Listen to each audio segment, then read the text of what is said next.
Welcome, Gunrunner.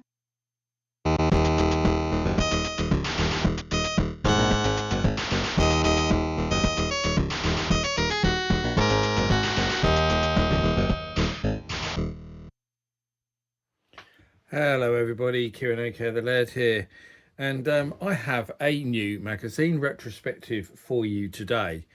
And you might remember that some time ago I looked at an American magazine called Game Players that I was totally unfamiliar with, but I'd acquired a load of copies in a big bundle and took a look, and some of my American viewers did actually remember this magazine and gave some insight on it. But yeah, I wasn't very familiar with it at all. But this was a couple of issues I looked at. It started off as a Nintendo magazine and mainly specialised in strategy guides. Later expanded to cover other systems as well. I mean, this one's got Sega, Atari, obviously in it as well, and sort of moved out into not just strategy guides, but also doing actual reviews of the games as well. But they also did some specials, which I discovered as well, because I've got those in a bundle. You'll see one there, Gameplay's Encyclopedia of Nintendo Games Volume 5, in the middle there. But I also have this one, which is what we're going to be looking at today, which is the Game Player's Encyclopedia of Nintendo Games Volume 1. So I actually have the very first one. And these are all part of the same bundle. And this is a bloody big thing. It was originally $10.95 in America. I don't know if this was ever sold in the UK. Like some of these magazines were imported, which is hence why they've got stickers on that show it in pounds. So see, that's got a sticker over saying $1.95. So dread to think how much it would have been if it had been converted into pounds, because it probably would have been about 15 quid or something, which would have been extortionate for a magazine like this. But it's a big thing. I mean, it's basically a book. I mean, look how thick it is. Really, really big. So I just thought it was interesting.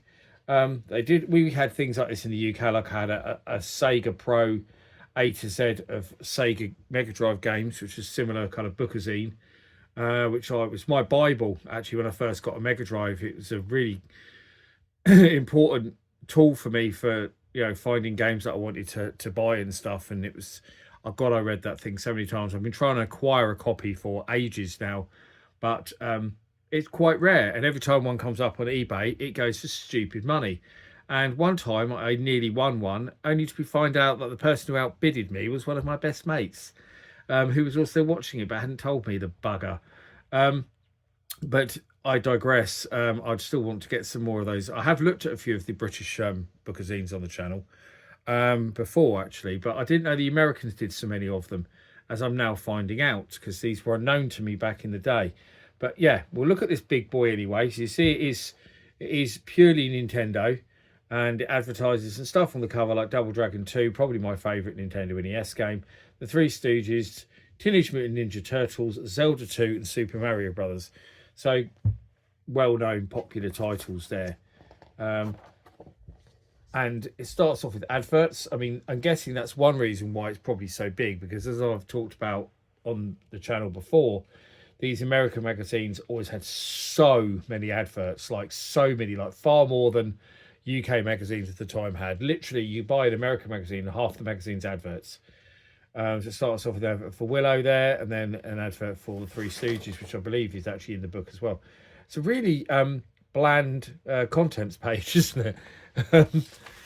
Really bland, especially compared to what you got in UK magazines at the time. There's all the details of all the people who were behind it, and then some adverts for Ultra Games. Of course, was a dodge by Konami to get round the restrictive Nintendo policies of only publishing so many games a year. They created a second label, Ultra Games. Very clever indeed.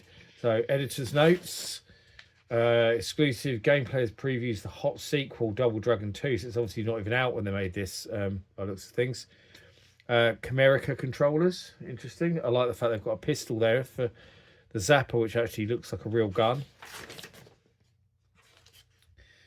There's some stuff about the weapons and enemies, and so I mean, look, when you literally one page advert, double advert.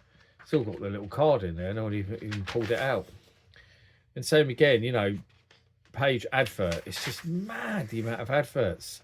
And then double adverts. I mean, God, we're on page 20. I think we've only actually had about 4 pages that weren't adverts. Absolutely crazy. I mean, look at this. I mean, some of these adverts are really cool, like the RoboCop one there, because I love RoboCop. Teenage Mutant Ninja Turtles. God, that's a bland looking page as well, isn't it? The design aesthetics of this Bookazine are not good, has to be said, even for you know, the period that this would, what would this have been? Around very end of the 80s. Does it have a date on it? It doesn't, I don't think. No. I'm trying to think when Double Dragon 2 was released. Very end of the 80s, 89, 90 it would have been probably.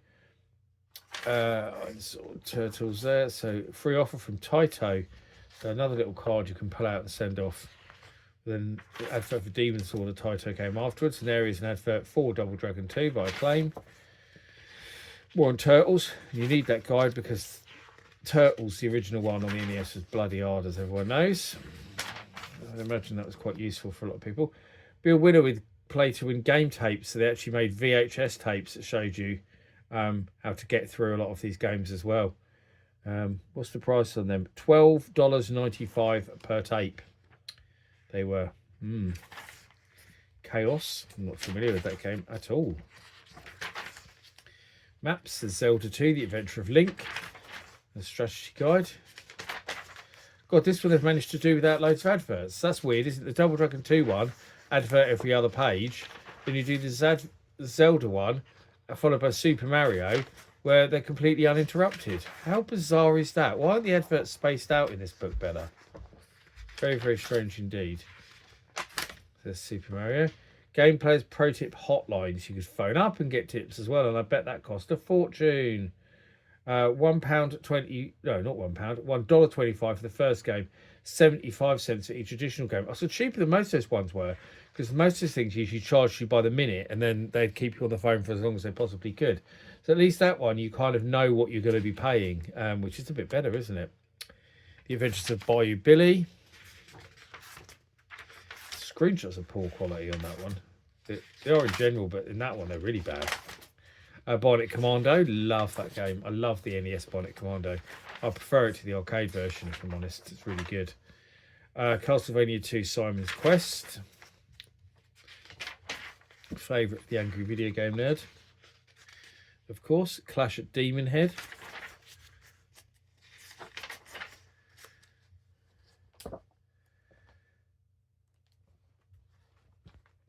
What was this? Desert Commander. There's some quite obscure stuff in here then, isn't there? That's a strategy game. I mean, then it goes into the original Double Dragon they've got there. So they've got a strategy guide for that as well.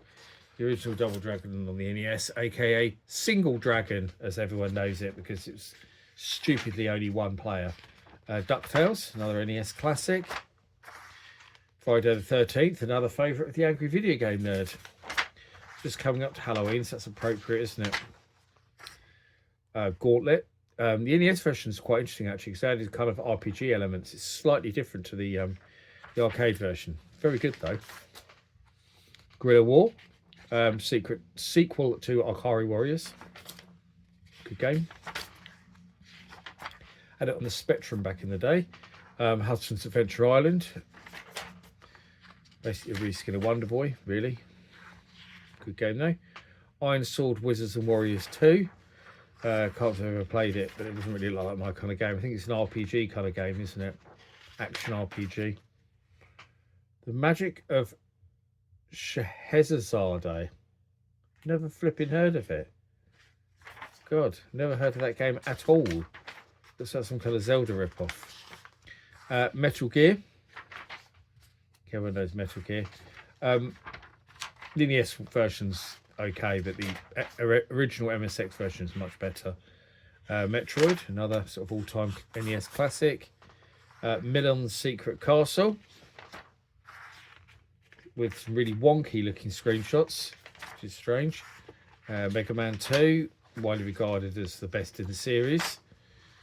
Ninja Gaiden, bloody hard game that is. A strategy card's probably needed. What else we got? Prisoners of War. Loved that in the arcades. The NES version is decent, but not as good as the arcade game. It's only single player, I think, the NES version. Rescue, the Embassy Mission.